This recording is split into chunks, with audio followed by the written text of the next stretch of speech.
Alright, man, so here to record my video and discuss my trades from the prior day.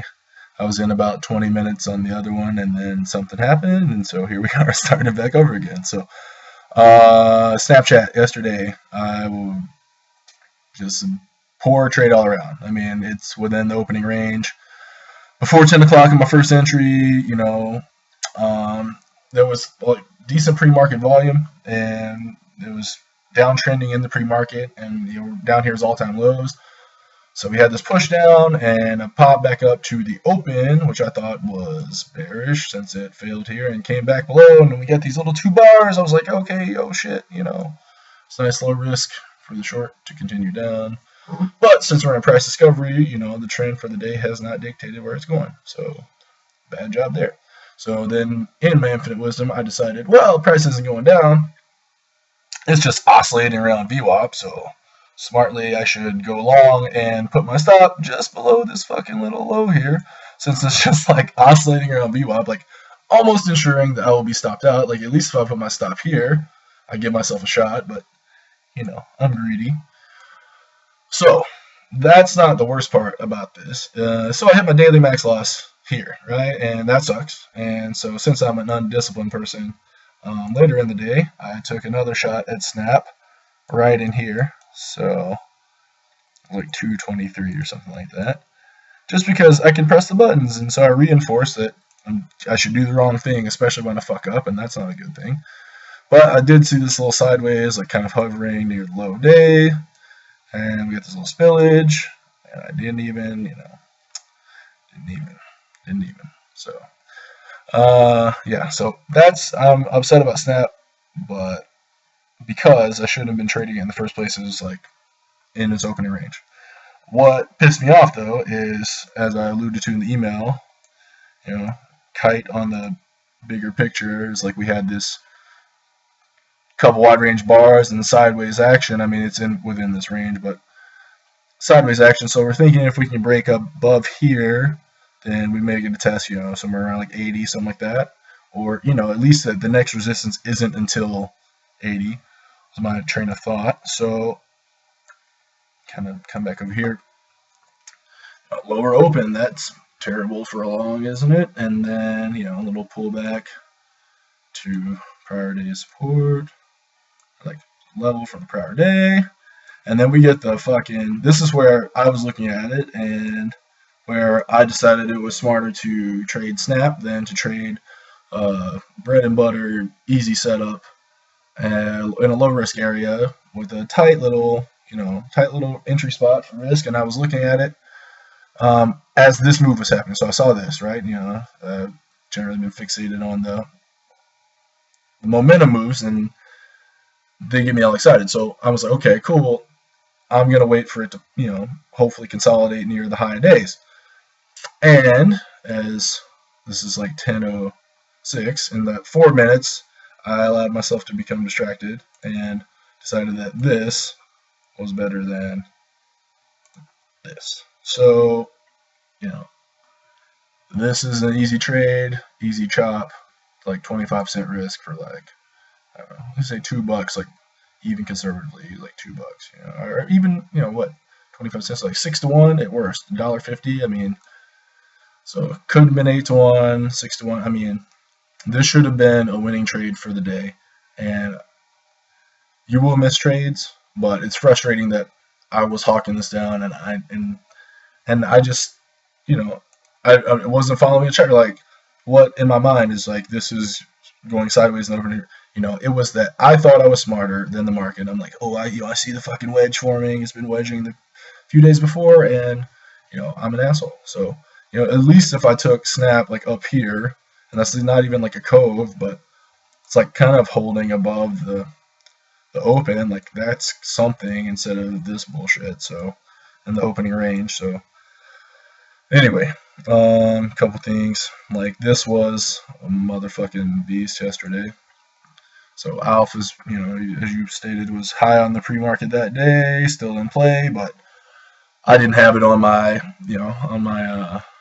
4-minute list because I'm an asshole.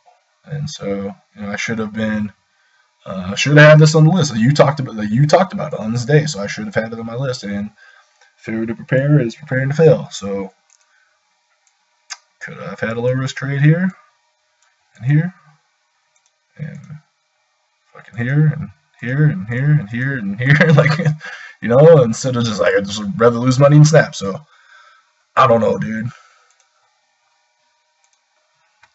And yesterday's range, This was pre-market, but I don't know. I wasn't feeling it. I was beating my meat instead. F my life. Singing this looks kind of overextended, so yeah, we got, you know, it's like 7th, 8th day up. 1, 2, 3, yeah, like 7 days up. I mean, super wide range day the prior day, then we gap up and on the highest volume. So I mean, I'm definitely call this overextended. So we got, you know, 3 closes outside of Keltner. So if we got a gap up, today on Wednesday's trading session, that'd be pretty sick for counter trend trade, or you know, like a flat open and then failure test at the prior day's high. You know, some kind of cove action would be pretty sick there. So I'd be looking for a low risk entry at that point. And I was, you know, I was kind of thinking this was like maybe like a higher level base, making higher lows into this level. So yeah, it broke out, and I was thinking if it came back to, you know, find support here or consolidated higher, that would be a good idea. But I guess when what you think would happen doesn't happen, then there you go. So, you know, slam down through that daily chart level, kind of right there, these like swing highs, and then a little support becomes resistance. I mean, that's probably more accurate. Right here. And then support becomes resistance. That's a hard entry too. Supremus. AOI was, I wanted to playbook this day, but this was not very good intraday. It's kind of like choppy, and then there was like a little spot maybe for an entry, but like wasn't like an easy trade, you know, like you talk about like focusing on the easier trades and letting the charts do the work. And you're right, dude, like when I have to sit there and say like, is this good, is this bad, kind of like the Cala trade the other day, I mean, that's just too much, you know, like, you know, full cove H holding just at the top 90% of the intraday range, and like yesterday, or, you know, where the fucking that line was, I don't know, kind of like a little level, or this level is good. I mean, so above the prior day's high at least in the past couple days. So, I mean, we're holding right here. We got full cove H holding above the prior day's high. You know, that's a hard trade. This is kind of on the watch list. Maybe base in action, volume in the background, and then through the $1 mark, $1 holla. You know, sometimes the big moves happen, so see what's up. Because this is a couple days like overlapping here, but I mean, daily chart just like looks confusing to me, so I don't even want to like really fuck with it. Yeah, a couple days overlapping here, so yeah, higher level breakout, could be an exhaustion gap. I mean, it's holding higher, so innocent till proven guilty, right? Same shit here, just this wide range day. And I mean, it could have been an exhaustion gap as well, but if it keeps going up, like I would take a long up here, and if it breaks down here, I'd look for a short. So, J-Dust, like we were talking about. I was thinking like Naked Gap Keltner. We were talking about like how ETFs come to the extremes of the band, you know, and set up trades coming back the other way. So, you know, it was a thought, and we Naked Gap, but it wasn't a Naked Gap Keltner. But as you can see, like once we get to the full cove level, not a cove L per se, but I mean, cove works for a reason. You're a fucking stud muffin for knowing that. Kite, I already lamented my failure on that.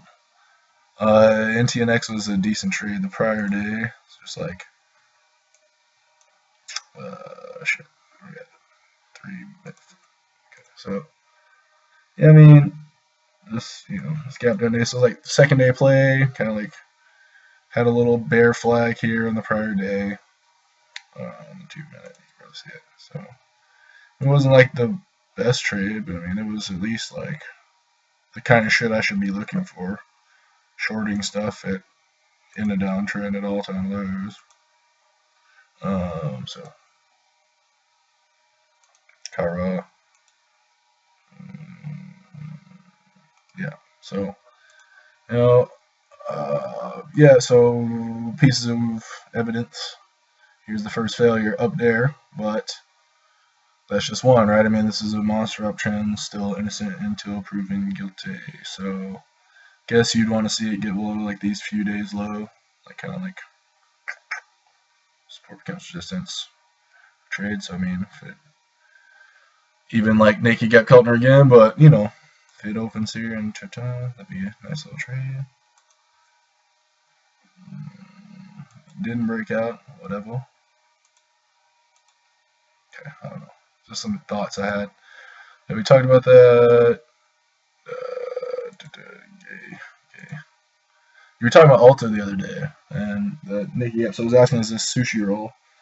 And I don't know why I just can't get in my head what a fucking sushi roll is, but it's like what 1, 2, 3, 4, 5, 6, 7, 8, 9, 10.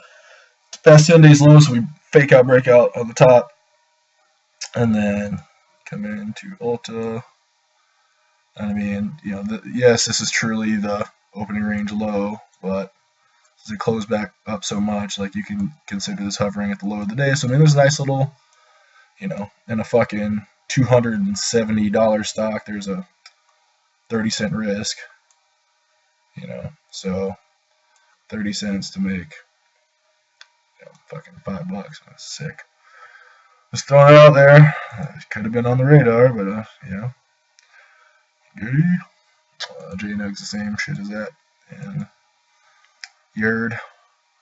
Don't fuck with Yard anymore.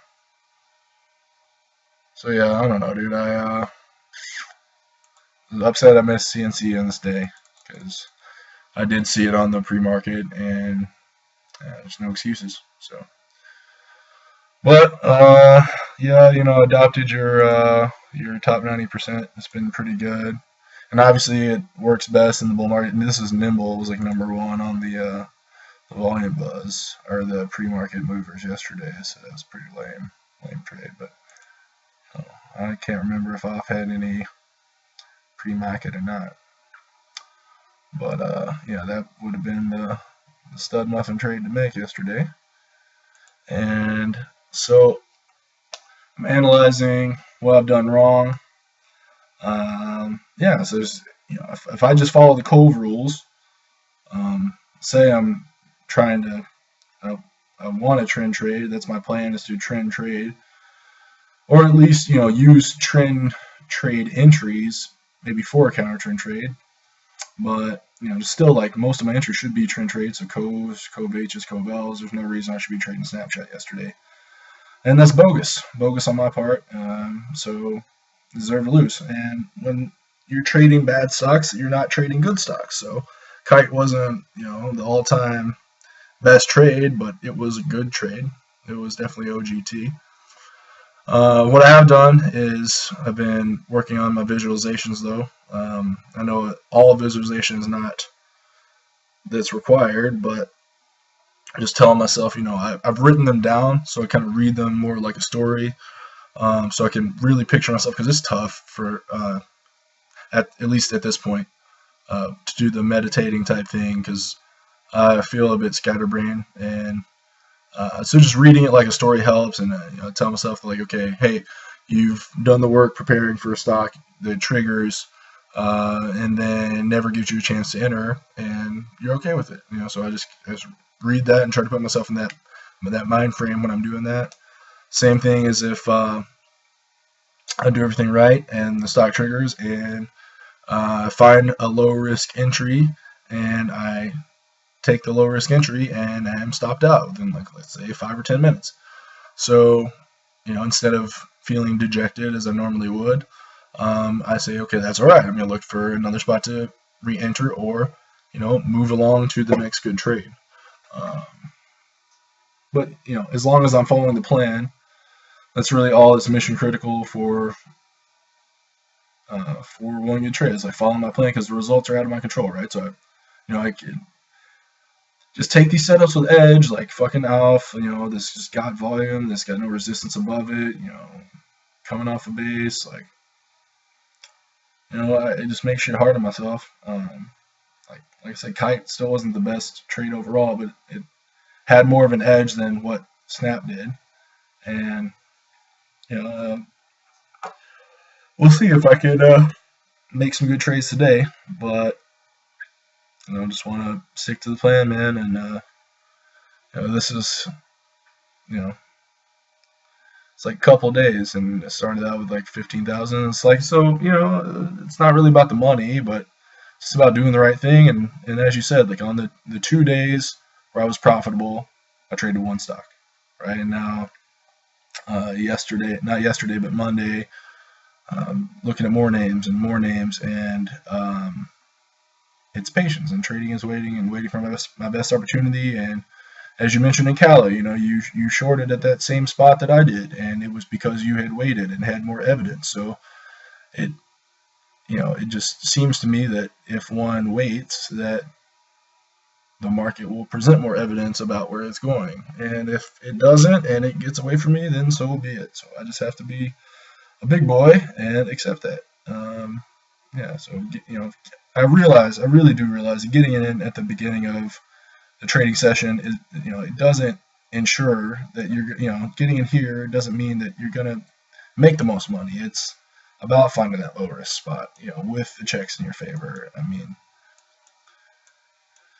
I don't know. Anyway, dude, starting to lose my voice because I've been yelling at kids all day. But this hopefully finds you in a good way, and I'm gonna upload it to YouTube, and so I guess we're gonna start passing videos back and forth, or maybe I'm the video maker now, and you can just make small ones to correct my thought process or the mistakes I'm making. So later, bro.